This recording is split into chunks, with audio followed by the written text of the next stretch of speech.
This is Kevin Conroy, the voice of Batman. This is George Newbern, the voice of Superman. And you're listening to the DCAU Review, hosted by Cal and Liam. Streaming at DCAUreview.com and on your favorite podcast app.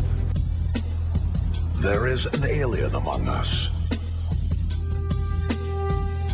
A superior being from a place called Krypton. Deep in the heart of the city, he watches for signs of danger. Ready to act on a moment's notice. His true name is Kal-El. You know him as Superman. Maybe you ladies haven't heard about me. The future of Metropolis is in the hands of the Man of Steel.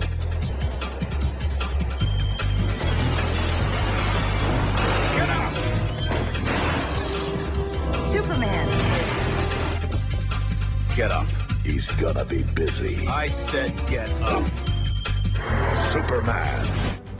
Hey everybody, welcome to episode 166 of the DCAU Review. I am one of your two hosts, Cal, and with me, my good friend, good brother, the gentleman that runs our Twitter account, and just an all-around good fella. Threw a new one in there this week. It's Liam. Liam, welcome to episode 166 of the DCAU Review. That's right, we are in the middle of July here, getting into the second week here, and yeah, we got another interesting episode of Superman to talk about this week, featuring a big monster, but also the introduction of a different kind of monster, perhaps. With the introduction of a character that plays somewhat of an important background role in both this series and later on in Justice League. That is right, Liam. This week we are covering the Superman the Animated Series, as we are all month long, as you mentioned, and this episode is titled The Prometheon, which, depending on which wiki source you get your information from, could be referring to a Greek god or perhaps a fourth world Jack Kirby character of the same name, but we'll get into that when we discussed some of our plot and visuals, I am sure. But this episode, Liam, originally debuted on the Kids WB back on September the 12th, 1997, Liam, which means in just about 2 short months here, we will be celebrating the 25-year anniversary of this episode. So before we get into our plot, animation, and visuals, music, and voice acting for this week, I believe that we have our unsponsored segment discussing the official Imdb Synopsis. That's right, and this is for the episode The Prometheon, which was written by Alan Burnett and Stan Berkowitz, directed by Nobuo Tamazawa, with music by Michael McQuistion, and animation by TMS, and that synopsis reads as such. While on a space mission, Superman discovers a massive humanoid stone giant lashed to an asteroid. It breaks loose and runs amok. Amok. Good word there. I appreciated that one. They went to the thesaurus for that one for sure. It runs amok. I like that.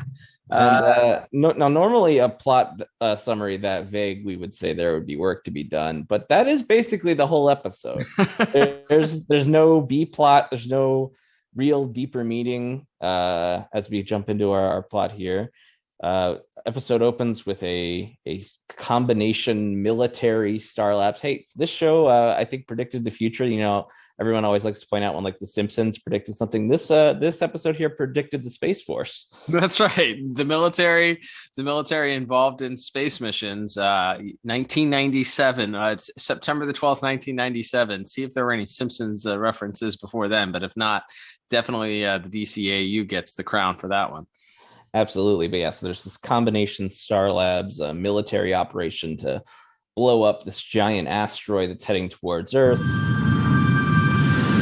People, we're in a war, and the stakes are high. If we lose, that asteroid will hit Metropolis in a matter of hours. 10 million lives will be wiped out instantly, and they'll be the fortunate ones. It's up to us to destroy it as we would any other enemy, utterly and completely.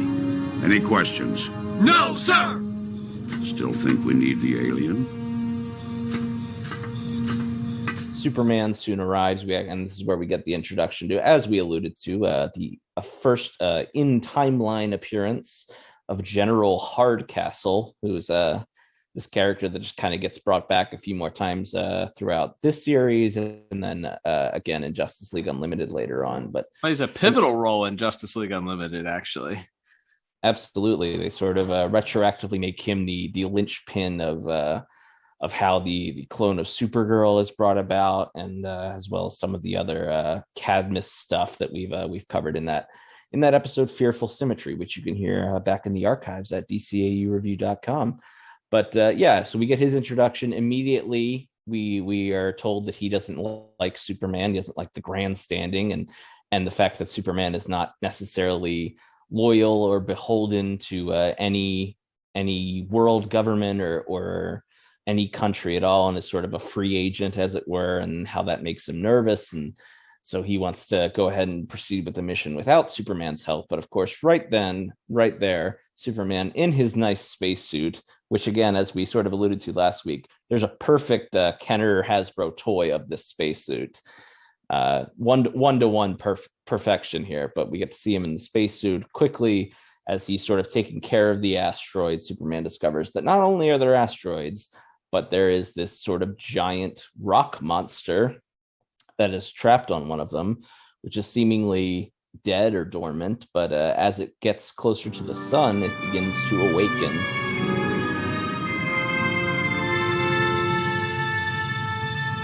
There's no doubt about it. The creature is slightly warmer than the asteroid.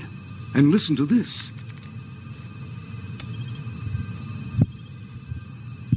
Heartbeats? That's my guess. There's also a transmitter within the rock. It's broadcasting some kind of binary code. I'll need some time to decipher it. You'll have all the time you want, after the demolition. Are you crazy? That's a living thing out there. A living alien, and it would die when it hits the Earth's atmosphere anyway. In good conscience, you can't jeopardize the lives of millions?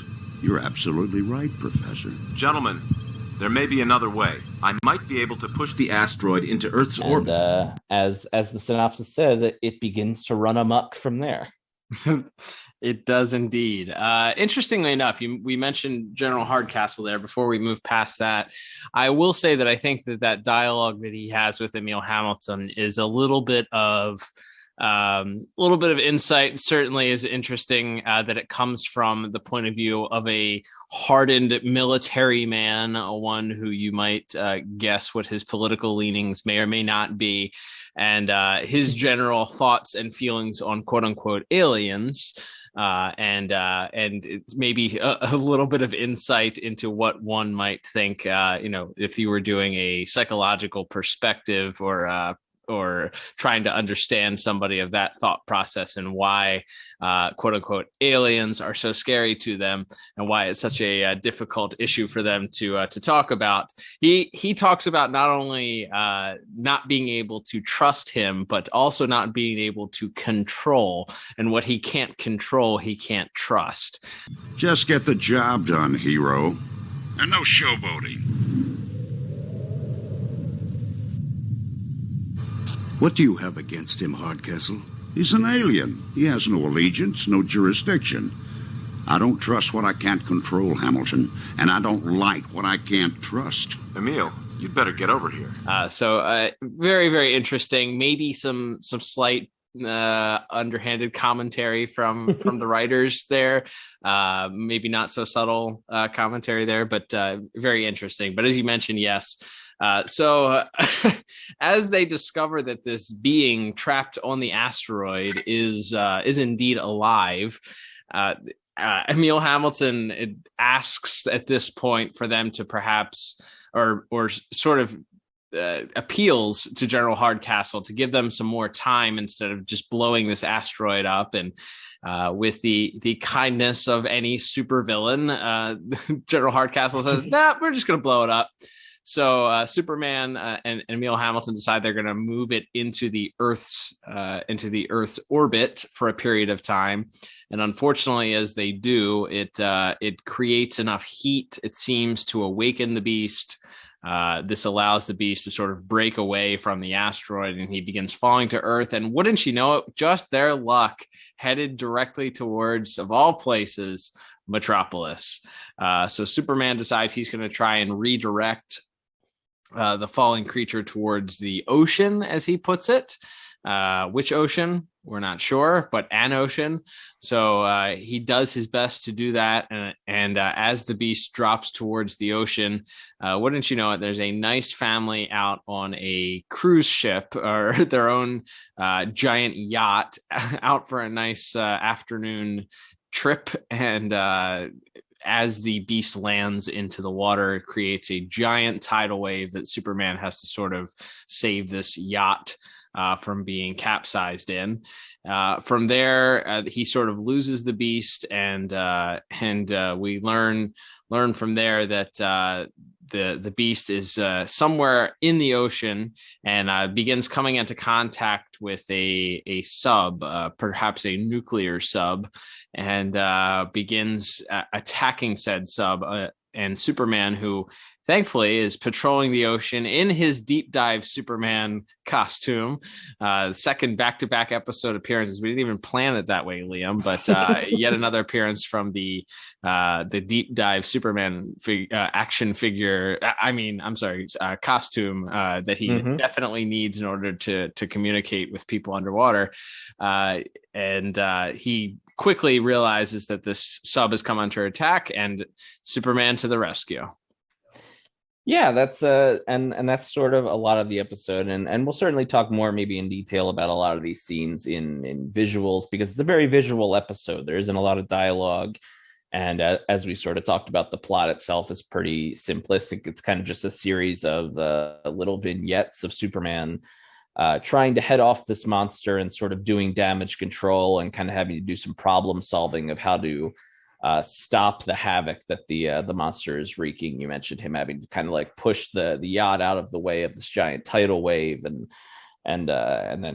some of the other things he has to do throughout the episode. It's a lot of that, and then sort of interspersed throughout the rest of it is we get a little bit of exposition from the exposition machine himself, Professor Hamilton, your favorite, as he tells Superman that there was actually some code that they were able to intercept from the monster, and we find out it's not actually a living, breathing creature, which maybe explains why it could be walking on the bottom of the sea for so long with no issues. But it's actually a very sophisticated android that was sort of built to be to do like giant manual labor. They get a little bit of a flashback of it moving mountains, literally.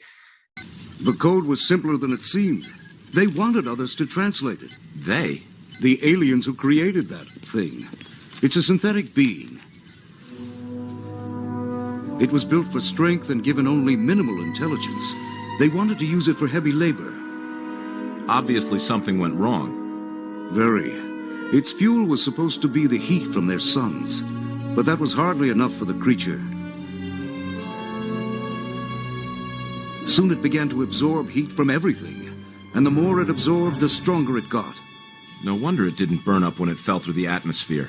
The heat just made it stronger. Exactly. So how do we stop it? You know those cold packs and first aid kits? They work on the principle of mixing two chemicals that create instant cold. And then we sort of discover that it gets its power on heat, which we had kind of already figured out by this point in the episode, but they sort of expressly say it here, and that basically it just couldn't get enough heat from the sun on the planet it was on, and so it began to just wreak havoc as it looked for more and more warmth. And they established that it doesn't really have much consciousness. So you're not, I don't necessarily know that you're supposed to feel sorry for it at all. It's just kind of this, it is more like a force of nature in the way that maybe and you mentioned this, Cal, maybe in the same way that like a Godzilla movie or something, at least some of the earlier ones, it's less of a a thinking creature and more of it. It's just this force of nature, and it's doing what it does, and it's, you know, sort of unstoppable by normal human means of stopping something like that. Yeah, it's interesting. I feel like beat for beat, this plot is very similar to a classic monster movie. You have humans, and in this case, Superman, who is perhaps the most human of all superheroes, ironically. But you have Superman along with the humans in space, accidentally stumbling upon this creature, accidentally then unleashing it on a mass populace of human beings. Stumbling then upon begins to wreak havoc, and they're sort of at a loss on how they're going to stop it. Suddenly there's this sort of this master key that unlocks everything, and how they're going to figuring out. Somebody comes up with the brilliant plan, and using sort of observation of how the creature's acting to the one Achilles heel per se, and where the creature is drawing its strength from. We then, of course, have the United States military acting in complete opposite behavior towards the creature, despite what the science is pointing out and saying it should do. It acts in complete opposition to it and doesn't listen, thus creating an even bigger monster and feeding the monster, as we do actually in this episode, because as Professor Hamilton has discovered this clue, he divulges the information to Superman, who then meets up with General Hardcastle and the United States military, who are just absolutely bombing this thing with everything that they have, and the creature's literally just standing there soaking it up. Superman attempts to explain to General Hardcastle that, hey, you're literally just feeding it, and General Hardcastle pays him no mind and seems to think that the might of the United States military is all that matters. And of course, that's not all that matters. The creature absorbs these missiles that are supposed to be 10 times hotter than napalm, and then simply turns his back and walks away, headed towards Metropolis itself at this point. So that sort of follows that beat by beat, where the military and the people who are using their might to attempt to stop this creature are not listening and end up actually making the problem worse. But of course, Professor Hamilton and Superman kind of put their heads together and figure out, well, if heat is what causes this creature to be motivated and gives him his sort of food, what if we did the opposite and sort of cooled him down? So they decide that they're going to lure him to this place, and they're going to dump these two chemicals to sort of give him an insta-freeze in order to freeze him in place, and they do so, or they're deciding that they're going to do so. So then it's up to Superman to figure out how he's going to lure this creature, who is still rampaging at that time and destroying factories that have red hot lead in them, and is just continuing to wreak havoc. So he's able to get Professor Hamilton to shut down the entire electrical grid, it looks like, for Metropolis, and lead this creature using a heat vision melted beam to sort of attract the monster and lead him to this dam where they're going to trap him.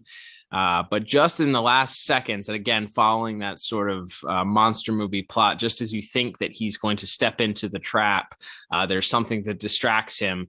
And that is that just by happenstance, nothing that the military did this time, but the clouds sort of roll away and the moonbeams begin sort of feeding this Prometheon. So then that's the last sort of hiccup. He also manages to grab Superman at that point. So he's holding Superman and just soaking up the moonlight. So Superman has to think quickly and figure out something that's going to distract this beast more than the moon will. Yeah, that's a pretty fun little sequence there. As he has this beam, he keeps lighting up with his heat vision. He distracts the being just enough, but it grabs a hold of him, and it's kind of this really tense moment where it's not in the water yet, but thankfully in the melee, right as it stepped into the water, it caused such a wave that it freed a boat that was just sort of sitting there tied to the shore. And there happened to be, thankfully, three full cans of gasoline in the back seat of this boat, and Superman's able to light that up and create enough of a light show, an explosion, enough heat to attract the monster back into the water, where they are able to just douse him and the entire river, I guess, with these two chemical compounds that, when combined, create ice. And that's the end. We don't know what they did with the monster. We don't know if they just left it frozen in that lake forever, and there's just like once a day they bring two planes over there and drop and just keep dropping those chemicals in it to keep the lake frozen. We don't know. That's it. Just we get it sort of slowly sinks into the water as it's all freezing over. Again, we'll talk more about this in visuals because it is pretty spectacular. But and then we just see sort of the hands sticking out of the water. Then it becomes sort of flash frozen, and then Superman kind of looks at Professor Hamilton, and then we sort of just pan up to the moon. It was not a particularly strong ending, but yeah, that's sort of where we end on this one. Yeah, it is a bit of an odd choice to end the episode there. There's no resolution. As you said, this character never comes back again. And I guess we can begin to talk about our scores for plot here. I do like that it sort of follows that classic monster movie trope of the plot, as we just said. It's very formulaic, but at the same time, a lot of these, there are a lot of episodes of DCAU shows that are sort of homages or direct nods to some of those classic films. So having a monster movie film that homage certainly isn't a crime, and it's certainly the way that they did it is certainly interesting. We talked about it. It is a very visually heavy episode, so a lot of it relies on those visuals. The plot itself isn't very nuanced, as you said. There's not a lot of tension other than the, is Superman going to get frozen by this thing? And is the military going to screw it up enough where he's going to destroy the city? But at no point does it feel like, Lois and Jimmy are not in any sort of danger. No one we know of is in real danger, because the Prometheon never really makes it to the city. He's sort of on the outskirts of the city in what I guess is like a factory district or something like that. So there's not really a lot of, is there going to be high stakes here? It's not a lot of high stakes. It's not really a lot of potential consequences that we are afraid of. So it moves very quickly also, and I think having a 22-minute episode to do that, not that this deserved a two-parter, but it could have maybe allowed the plot to breathe a little bit. Maybe you have some of that nuanced stuff in there. You have Superman struggling with figuring out how they're going to do that, how they're going to stop this beast. Something. I think 22 minutes to tell this story was a little bit too short. And maybe this is a story that would have been better for a comic book. I don't know, something a little bit different than what we ended up getting. The ending is very bizarre, not having any sort of resolution. There's no General Hardcastle forced to admit that Superman isn't a bad person or has to kiss up to him. There's no real difference between the characters from the beginning to the end of this episode. It's really a very self-contained episode. So for all of those reasons, I ended up giving plot a 6 out of 10. What about you? Yeah, I'm just a notch lower. I went 5 out of 10. I think it's a fine, breezy 22-minute episode. But as far as a story, yeah, there's not even really, the only thing resembling a B plot to the episode is the stuff with Hardcastle. And it's basically confined to these two scenes that we talked about, the first scene in the spaceship, and then later on when they're bombing the thing and Superman kind of tries to get him to stop. But yeah, there's no comeuppance for him where, one of his superiors shows up and gives him a dressing down for not listening to Superman or something, or yeah. So it's very kind of one note. Like I said, it's a lot of Superman going from action set piece to action set piece and sort of doing problem solving with whatever the giant monster has been doing in that area. So again, not without its fun, and we'll certainly talk about more about that, the fun stuff in visuals in a second here. But yeah, overall, pretty flat overall, I thought. Yeah, for sure.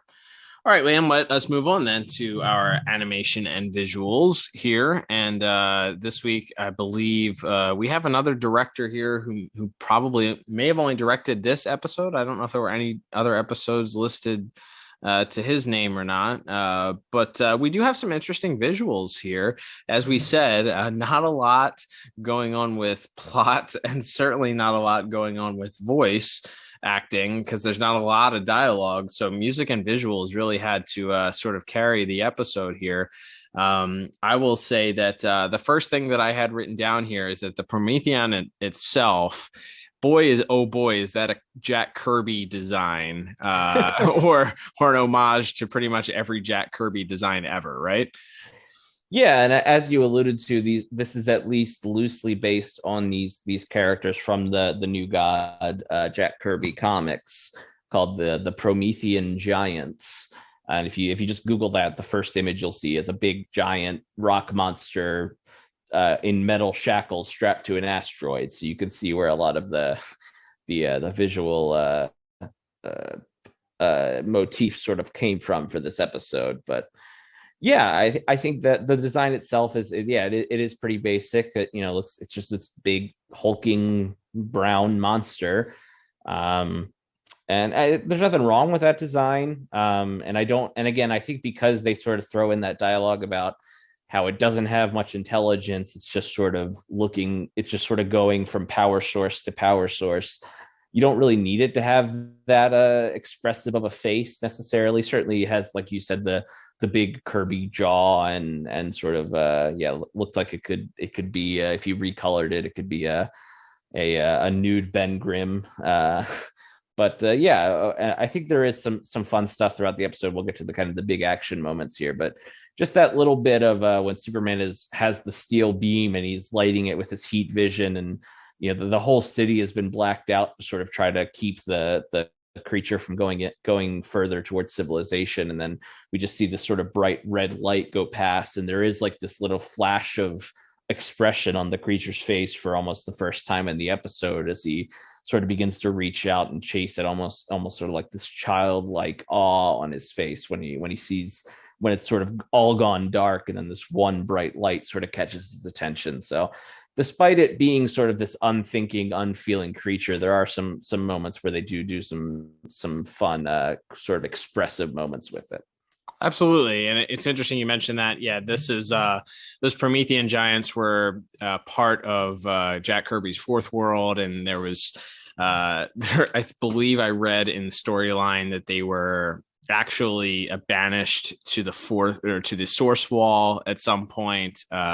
So I don't remember off the top of my head, but it'll be interesting. We know that in one of the very final episodes of the DCAU, there is an interaction with the source wall. So we'll have to take a look and see if we can find a Promethean in the source wall when we get there. But yeah, so I think visually, I think striking the very first thing sort of is that rotation that happens as Superman discovers the giant tied to this asteroid, and it sort of pans around the asteroid itself and sort of zooms out, and you kind of get the idea of just how large and hulking this creature is right off the bat. Just a really cool visual, seeing it sort of embedded in this giant asteroid with these binds on its wrists, a kind of a striking image there. And it really does. There's actually an issue of Swamp Thing number 62 that has a cover that's exactly that image exactly. So Google that if you're interested in checking out that maybe where that image draws its source material from. But as the creature itself begins falling to Earth after it's entered into the Earth's orbit and begins to burn up, I thought that was great. We haven't really talked about Superman's spacesuit very often, but since we talked about it last week with Deep Dive Superman, we might as well talk about Neutron Star Superman also, which is just the name of the action figure that Kenner gave. You can throw that in your Google machine if you want to and check out the check out the images of Neutron Star Superman. You may have had that action figure growing up. That was one that I had. I think I got it probably for my birthday in 1998 or something like that. Probably my 10th or 11th birthday. I remember getting that. It was one of my prized possessions. Such a great figure, very faithful to the look of the series. Weirdly, just the chest plate of the figure came off though, so like he would still have half the helmet on, and you just see his suit underneath of it.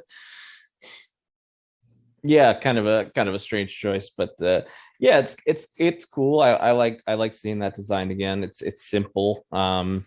But I like that design, and it was always kind of cool to have something, because they do all these outlandish toys, so it was kind of fun as a kid to have one that actually represented something you'd seen in the show a few times. But yeah, it's fun, that whole sequence where the monster starts falling to earth and it's sort of burning up on re-entry, and then he flies to sort of catch up with them, and the suit sort of slowly burns off of him to reveal just the regular Superman suit underneath. And then there's some really interesting color palettes in that scene too, because everything's sort of red, but as Superman sort of tries to grab hold of it, his costume, instead of being like a really bright blue or something, I guess sort of mixing the red and the blue together, he has like almost a purplish hue to his suit in that scene. And as he sort of tries to catch up, and does for a moment as he's trying to sort of nudge it so that it doesn't land in the heart of Metropolis, but lands in the water instead, and then sort of falls back into space as the creature keeps falling. So that, yeah, there's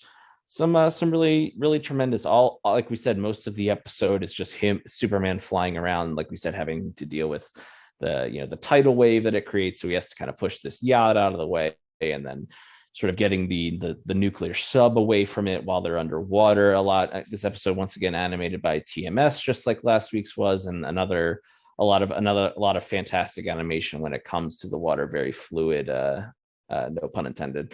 And that final sequence there, as the chemicals are sort of combining to create the ice, is quite stunning as well. Yeah, we might even come back to talk to with that one in a little bit here, but I would agree with you. I think the tension of the scene being built of, well, we need to get him into this body of water around the dam. Is he going to step into it? The moon, as the clouds roll away from the moon, and he sort of just stands there with his arms spread out, sort of soaking up the heat from the moon. I thought that was great. You already mentioned the scene with Superman sort of leading him with sort of like a candle, almost like leading this monster, a Pied Piper-esque moment, leading him with this steel beam lit. I thought also right after the military has bombed him and they're attempting to run away from him, I thought it was interesting. There's a shot of inside one of these tanks that's sort of retreating and still continuing to fire at this creature. There's a shot where they pan inside the actual tank itself, and they kind of give you a visual of the Prometheon's foot coming towards them. That was great. There's another shot later on where his foot comes down right on top of Superman. They kind of give you Superman's perspective as the foot comes towards you. And even the way that the Prometheon moved, I thought that was interesting too, because it really gives you this sense of weight and how the creature is. He moves in slow motion, which I feel like is sort of a classic another classic monster movie trope where you feel like, a creature this size should be generally moving faster than one would understand, but because of its weight and because of the way that gravity works, it takes a lot for it to rear back and sort of swing at Superman. There's multiple times where it does that and sort of trips or falls, whether it's under the water as he's attacking the sub, or later on as Superman is sort of swinging past him, attempting to hit him. But I love the way that the creature just sort of lumbers and moves through the scene very slowly and deliberately. A creature of that size would generally, because it's so much weight moving forward and backward, it would take a little bit for it to move forward. So I love that. Yeah, you definitely get that feeling that almost, every step it takes could, kind of cause an earthquake or a tidal wave, and they definitely give a good feeling of And I think that's kind of one of the cool things about that sequence where they sort of shut the power off in the whole city, and you sort of slowly see all of the lights and the skyscrapers turn off, and then he kind of looks to the left where there's sort of factories and warehouses, and those lights shut off, and even sort of the flames at the top of the smokestacks of the factories sort of all go silent, and you sort of do get that sense of like, yeah, if he actually walked into the city, it would be a cataclysmic event for it. So yeah, I think they did a good job of establishing the general scale and sort of just the power that and havoc that this thing can create just by sort of walking around, much less if it's actually antagonized in any way. For sure. Absolutely. For all those reasons, I think this episode is great. I think that the scene, as you said, even as the creature begins to freeze and Superman is within its grasp and there's sort of a tension building, is Superman going to be able to escape? I don't know what would have happened if Superman had been frozen. Again, we don't know if this thing is supposed to be like permafrost where it's frozen for forever or Superman wouldn't have been able to get out, but there is a little bit of tension there. Is he going to escape in time? And he sort of uses the steel beam as leverage to get out of the creature's hand, and then they sort of just pan up again to the night sky afterwards. So I think there's a lot of great visuals here. There's a lot of amazing things to really appreciate here visually. I love the odes and the homages to Jack Kirby's drawings. You and I both have a soft spot for Jack Kirby and his artwork, so we both love that. So for all those reasons, I gave visual and animation a very strong 9 out of 10. What about you? Yeah, I ended up giving it the exact same score, a 9 out of 10. Yeah, it's wall-to-wall action, and we talk about that sometimes when one of our categories is maybe lets us down a little bit, and or in this case with the plot, I think the plot itself is executed fine. It's just there isn't much to it, but so much of this episode is a visual feast for the eyes, and yeah, I thought they did a pretty strong job all the way around. All right, Liam, let's move on to our next category. That is going to be music. And I believe you said music this week was done by Michael McQuistion yet again. And as we said, the strongest things in this episode, I feel like, had to be both the music and the animation and visuals. And for at least me, I feel like the music really stepped up and did a whole lot, maybe more than we would be used to in a lot of the other episodes because of the lack of dialogue for this week. Yeah, and there's good variety to it, I think, too, because in that first sequence, which is sort of set in space, you know, we talked about that in some of Mr. McQuistion's other episodes, in Brightest Day comes to mind. There's a certain like Star Trek, like a certain sense of like wonder at first when the space, when the in the space sequence there, as we sort of see the ship floating and we see these asteroids. Superman appears and he's sort of taking it, and then it gets a little bit more fast paced as the action sort of begins, and then we get some great melding at one point of the Superman theme and this sort of overarching sort of space odyssey type music as he's sort of pushing the asteroid when he sort of first notices the creature. And then once the creature gets to Earth, it does very much shift to this very dramatic sort of heavy, like simple but heavy, like booming drums and bass, as you again sort of adding to, I think, that size and scale of this monster sort of just stomping around. And that's sort of there isn't necessarily like a hummable theme for the monster throughout the episode, but there's sort of this general refrain of just sort of awe and this, like, and again sort of the drums almost being part of the sound effects of the thing walking and sort of the havoc it's creating. Yeah, drums and horns aplenty in this week's episode for sure. And I think I was trying to think of a comparable episode that we've reviewed thus far, and I don't know that I have a 1-to-1 episode, just because I truly think that this might be the episode that we've reviewed so far that has had the least amount of actual dialogue. There's so much of this that they didn't give Superman a lot of quips as he's sort of battling the monster. So a lot of the interactions between the two of them has limited dialogue. Superman himself, this definitely might be the least amount of dialogue for an episode that has Superman in it, period. But so, you know, the music for it to be strong enough and to have to tell that story, the only thing that I could think of that was somewhat comparable would be something like The Last Laugh, which, you know, early on in Batman the Animated Series, which had a very specific theme that ran all the way through it. And I don't think that's one-to-one for this episode. It's not like a memorable, as you said, like a hummable theme that it's going to get stuck in your head like The Last Laugh did. However, it does have a lot of heavy lifting to do to pick up in some of these scenes where it's just action on the screen.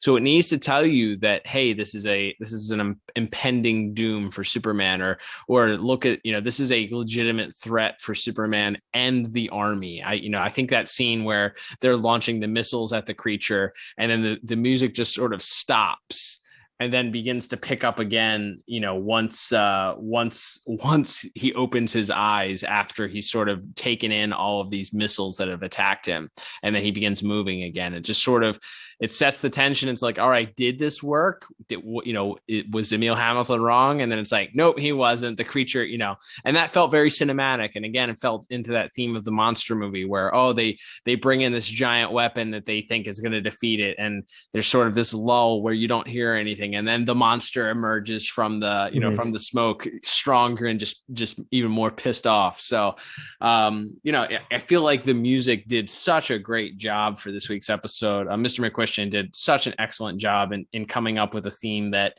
it feels very cinematic and it does its job. I love, like you said, it creates some more depth for this character that we don't know a whole lot about. It creates that heaviness and that gravity to the character itself as he's sort of moving throughout these scenes, or whether he's attacking the sub, or, you know, even in the scene where I love how when the lights go off in the city and he looks over to it, there's just sort of this high pitched, like one note of sort of, you know, I'm not sure if it's flute or something, but it's just very slow as Superman sort of leads this creature, again, a very Pied Piper-esque type thing, as he's leading this creature away from the city. And then the music swells again once the moon comes out, and you think the plot has been foiled, and you know their whole trap isn't going to work. So I think the music does a lot of heavy lifting in this episode, and I think it stood up to the test. Yeah, totally agree. And like I said, I just think the variety again is what really struck me is. Again, we get sort of more sort of a lot of like flute and other sort of lighter horns and strings in that opening sort of space sequence. And then it totally shifts to almost like a different genre, which kind of makes sense because I think we go from like this sort of space exploration, Star Trek motif in the first few minutes into a monster movie, as we've been talking about there. And the music, again, especially the percussion and as you said, the horns is sort of just really adding to that sense of danger and fear as the monster just keeps on coming no matter what they seem to throw at it. It's a really, really well done. And for all those reasons, I gave music actually a perfect 10 out of 10. Wow, I love that. I gave it just a tick lower. I gave it a 9 out of 10. The only thing I took off for maybe, you know, having a little bit more of the Shirley Walker Superman theme, or something that I could have grasped onto that felt a little bit more at home, or maybe having that reoccurring theme throughout that was sort of hummable, like a la The Last Laugh. Maybe I would have bumped it up. But either way, both of us gave this a high score for a score that was asked to do a lot for this episode.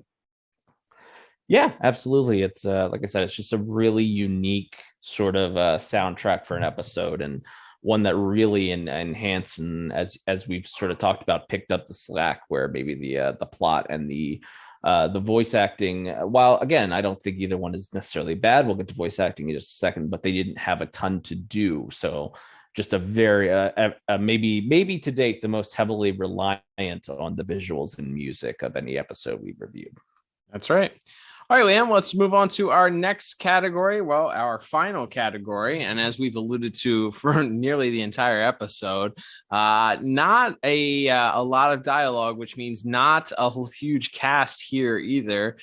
We do have some of our normal regular cast with a few lines here or there. We have, of course, a couple of our mainstays who do a lot of the heavy lifting. And then we do have a few minor roles played by some recognizable voices that we've mentioned at least once or twice before on the DCAU review. But hey, let's talk about this week's voice cast, shall we?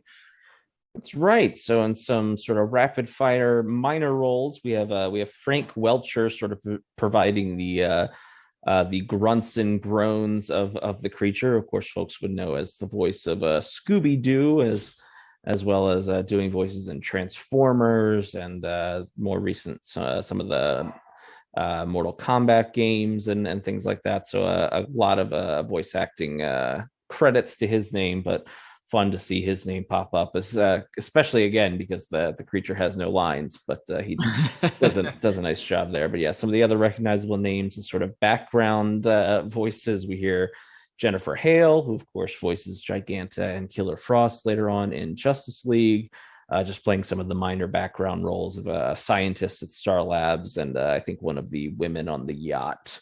And then we have Townsend Coleman, who we always talk about. You would probably know him best as the voiceover guy for network television in the 90s, but plenty of classic. Also, The Tick. Of course.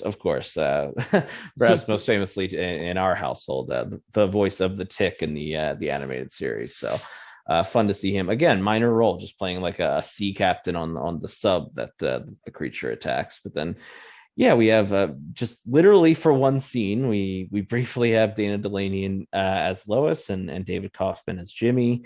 They get one kind of like quirky joke, and then we move on. And then, yeah, the rest of the cast there, we have Victor Brandt as Professor Hamilton, who is, again, mostly there to do exposition. He's fine.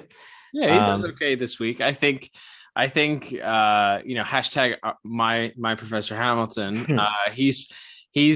He does what he's supposed to do. I feel like his concern, and I think his interaction with General Hardcastle, who we'll talk about in a second here, I think the appealing to him and his humanity almost at the beginning in that episode where Hardcastle is just hard and set on blowing this thing up, regardless of whether it's a living being or not.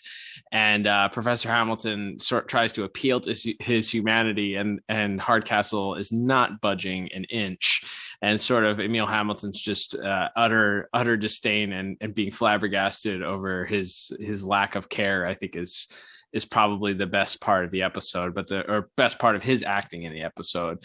The rest of it is just sort of, as you mentioned, exposition and figuring out what the telling Superman, regaling Superman of the story that he learned from the code that was being dispersed from the actual creature itself. Yep. Yeah. And aside from that, we do have, again, the other thing closer to a sort of a secondary antagonist that we have is Charles Napier, once again, playing General Hardcastle. Folks might know from Silence of the Lambs. Also, he was in one of the Rambo movies and plenty of other movies and a little bit of voice acting to his credit as well. Yeah, he's a good, like, arrogant, as you said, monster movie, overzealous war general who thinks the answer to everything is bombing it. He's a great military man. I love it. Oh yeah, and I think that's not on the fault of the actors, neither Mr. Napier or Tim Daly as Superman, of course. But yeah, you wish there was either a more direct confrontation where Superman sort of has to get in the way of the military continuing their assault, or just something sort of more directly. As it stands, he sort of tells Superman off. They launch this sort of special napalm attack, and the creature just absorbs it, and Superman kind of gets a quip in on him as he flies away. But like we said, there's not really a payoff to that subplot where either the general has to kind of eat some crow or or is sort of dressed down by a superior officer who's, you know, yelling at him for not taking Superman more seriously, or even like another scene of Hardcastle and Hamilton to sort of bookend, because that's sort of how the episode starts, is Hamilton and Hardcastle arguing over whether or not they need Superman for this mission. So and again, not the fault of any of the actors. I think they do a solid job, but because this episode is so visually and to a lesser extent musically heavy, and there's so kind of thin of a plot, I don't necessarily know that any of our actors here are used to their full potential.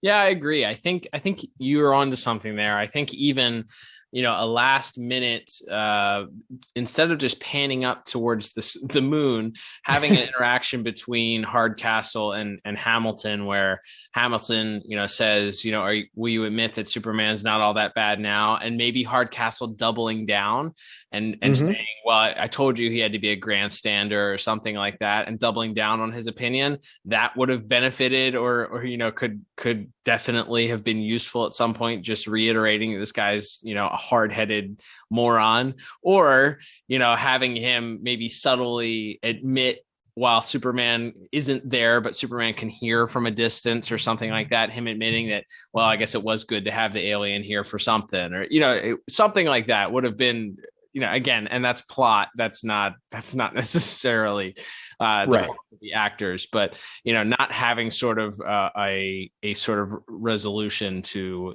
those first couple scenes of tension between him and Superman.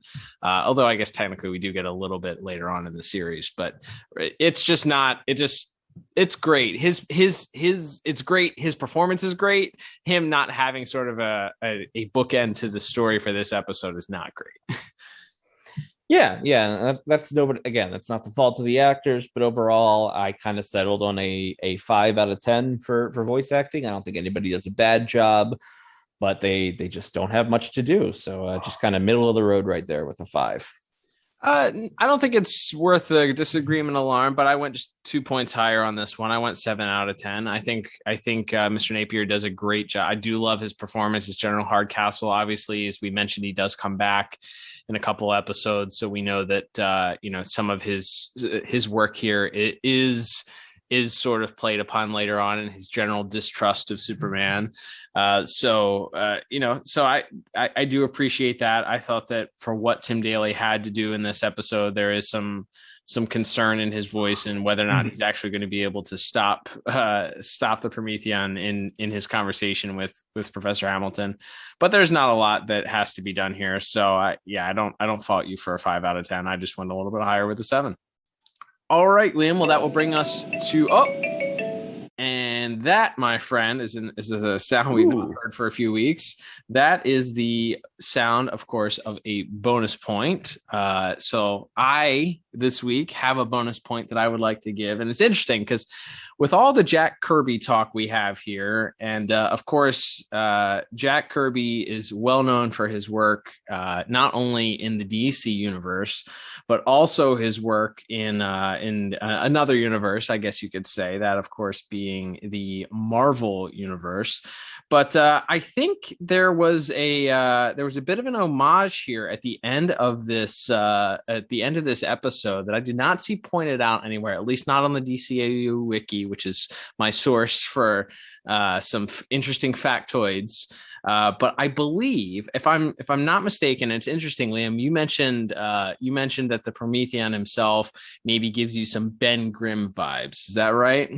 Yeah, I did. I mean, mostly just because it's a big rock guy, right? Sure. Yeah. But so I actually ended up getting some vibes, and this wasn't Mr. Kirby's artwork. It was just more of that Fantastic Four vibe. But the final scene, as the rock creature is being frozen and his hand sticks up, sort of grasping onto Superman, and is frozen in that position, gave me huge vibes. And I think, judging based on knowing how big of a fan of the Fantastic Four that one Bruce W. Timm is, could have possibly been an homage to the Fantastic Four #1 cover. And if you pull that up in your Google machine, it's a very famous image of the Mole Man's giant mole coming out of the ground, and he has this creature has his hand up and one of the Fantastic Four in his grasp, and is trying to break free. And I don't think it's an accident that the creature was frozen in that same sort of grasp with his hand coming out of the ice. So to me, that general homage there, that could have been a nice little wink and a nod to the other company that Mr. Kirby worked for, that being, of course, Marvel Comics. Always appreciate some of those visual nods to those covers or in some cases we've seen homages to certain comic book panels in the past. So that one gave me all kinds of Fantastic Four #1 vibes. So I had to give it an extra point for that one. Love it. Yeah, I would not have pulled that out, but the more you the way you explained it there, I went ahead and pulled it up on my Google machine, and yeah, I totally see that. And based, as we said, this is sort of loosely based. It appears on other Kirby characters, so to throw in that extra little bit of homage, whether intentional or not, it definitely fits one of the, as we talked about, many Kirby tributes that we see throughout these various series. So yeah, I love that. I love that interpretation. And yeah, maybe that was maybe we'll try to reach out to some of the creators online this week if we can get an answer. But yeah, that's a really cool really cool little wrinkle that I don't think I would have picked up on otherwise. And he was credited, he being Jack Kirby, was credited as the penciler on Fantastic Four #1. There's no, pulling up Marvel's website, there's no credited artist for the cover of Fantastic Four #1, which was published on November 1st, 1961. But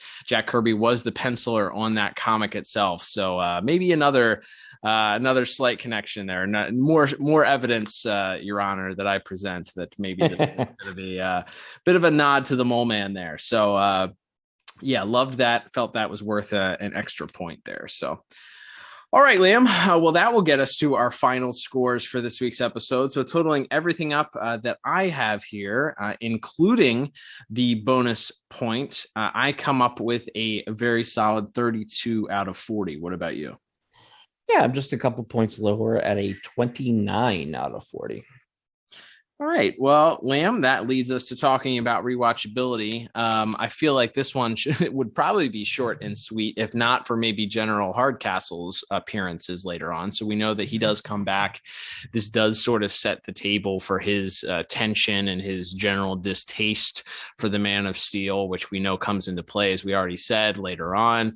Is a huge linchpin, sort of retroactively, but does ultimately become a linchpin in that Fearful Symmetry episode, leading to the creation of One Galatea, which is a huge plot point of the whole Cadmus arc. So what say you when it comes to rewatchability here? Maybe episode-wise, because there's no Prometheon follow-up. Heck, they don't even call this thing the Prometheon in the episode, so we don't even get a name check for this thing. We only get the monster, or the creature, as it's called. So what say you? We know that doesn't have a lot to do with the rest of this series, certainly the DCAU, but does give us an introduction to that General Hardcastle character. Yeah, I think that's the best argument for it. As we said, because this episode is so self-contained, it doesn't even really have any immediate follow-up as far as what even happens after they freeze the monster at the end there. I would lean towards no, but at the same time, that General Hardcastle character comes back again in the series finale Legacy, which we've already covered in our archives, which you can check out at DCAUreview.com. But I think this character does end up playing a pretty important part, and I could give this usually it's the reverse. Usually I give it the one thumb up when it's just a good episode, but doesn't have anything to do with it. This week, I feel like it's the one thumb up, because even though it's just maybe a decent episode, or, simple and fun, I enjoyed watching it, but at the same time wouldn't necessarily be consequential. But it does introduce this pretty consequential character, because, he has appearances really that legacy episode is the basis of the Cadmus arc, and then he's in sort of the first episode of JLU that kicks that Cadmus arc off as well. So it's hard to say that he's not an important enough character to give this a full skip. So yeah, I think this gets one thumb up on the side of introducing this character here in General Hardcastle. Yeah, I think if you're looking for episodes that are tied into maybe the long game, if you want to put a sports metaphor to it, but if you're looking for episodes that are consequential and that come into play later on throughout, and certainly there's not a lot of plot points throughout that eventually come into play later on. There's very few. Like the ones that do are very meaningful. So to have a character here that's introduced, Legacy obviously is the real sort of lead in, as you mentioned, to that Cadmus arc and everything like that. So really kind of gives you some background only for Legacy. So maybe as a 22-minute introduction before you go to watch Legacy, if you're trying to kick things off with a Cadmus arc. Okay, I see that. I think you're right, and it's an easy watch. It's fun. It's Superman versus a giant monster, as we talked about last week. If you miss it, are you kind of going to be able to put things together when you have General Hardcastle, appear in Legacy? Yeah, you'll be able to put it together and figure it out. But I think it's fun that they introduce this character here, and it becomes such an important, pivotal part of the biggest, perhaps longest reaching storyline throughout the DCAU. So big fan of that. So I agree with you. I think one thumb up for the rewatchability for this one, and importance is a fair grade. Agreed. All right, Liam. Well, that will begin to wrap us up for this week. Thank you, everybody, for checking out this week's episode. Don't forget, you can subscribe to us on your favorite podcast app. Leave us a 5-star review if you're feeling generous. That helps us out a lot. If you leave a little blurb, too. We've had a lot of those in the last few months, so appreciate those people that have taken the time to do so. But if you are interested in leaving a little blurb, letting people know what it is that you appreciate about the show, we would very much appreciate that. And that's one way to support us. Another way to support us is to go over to YouTube and subscribe to the Pod Tower. That's right. We are on the YouTube channel there, along with the boys from Tim Talk and the fellas hanging out. The guys, the people over there over at Watchtower Database as well. So join them and the Tim Talk and us for all of our content all in one place. Subscribe to us there if you will. That is another way to support us. And the last way to support us, if you want to throw a couple dollars our way, is to head over to our store. Check out at DCAUreview.com. Click on the shop tab, and you can pick yourself up a shirt, hat, a sticker, maybe some cool stuff over there. Liam, we've got lots of content dropping this week. We've been talking about Batman: The Adventures Continue. We've been talking Justice League Infinity. Lots of stuff happening on the podcast feed. So make sure you're subscribed to that. But we can go ahead and talk about next week's episode here as we continue in our standard DCAU episodes, as we continue with our month of Superman reviews. That's right. Yeah, quite a bit of extra material this week with both those comics dropping. But for our regular episode next Saturday, we will be coming back and we'll be reviewing another returning villain. This time it'll be the return of Metallo in the episode Action Figures. Yeah, we've talked a lot about action figures this month already, with Deep Dive Superman making 2 appearances, Neutron Star Superman making an appearance. It's a shame they never did a true anti-kryptonite Superman figure, but maybe we can talk about that terrible incarnation that they did in the Kenner line next week, too. Looking forward to it. There we go. All right, but until then, I'm Cal. And I'm Liam. And we will talk to you on the next episode of the DCAU Review. Bye-bye.